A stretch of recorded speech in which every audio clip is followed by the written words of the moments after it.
Moi, je pense aux auxiliaires de vie pour les personnes âgées, la garde d'enfants, et puis peut-être aussi tous ces services liés à la maison.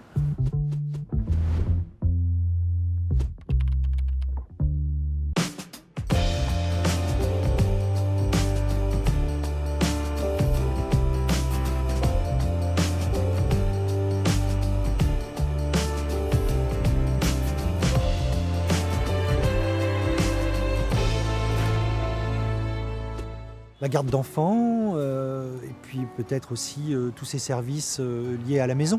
Donc l'aide à domicile, c'est plutôt l'aide à la toilette, préparation des repas, aller faire les courses.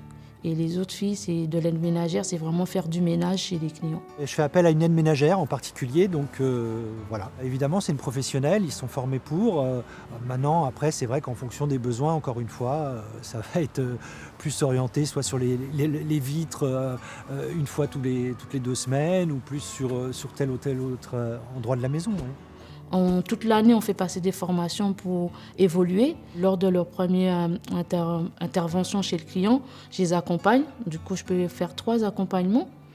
Et si ça va, je les laisse toutes seules se débrouiller après. Et si ça ne va pas, je continue à les former un petit peu sur le terrain. Je fais de la formation repassage aussi, je les apprends à repasser. Et après le travail vraiment de chef d'équipe, je fais plutôt du contrôle à domicile.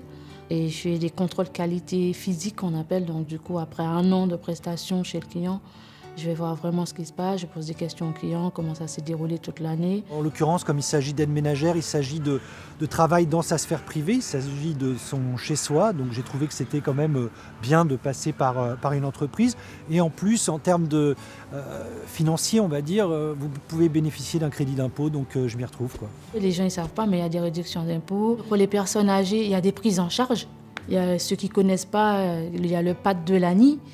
C'est le pôle autonomie territoriale pour les gens. Ils peuvent les aider à monter un dossier pour voir s'ils ont une petite aide.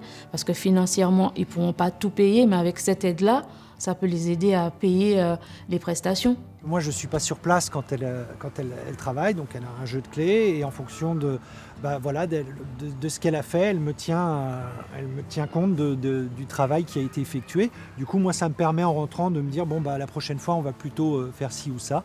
Et donc, on communique comme ça, et c'est très pratique. Franchement, il n'y a pas de difficulté. Si on aime ce qu'on fait, on ne trouve pas de difficulté.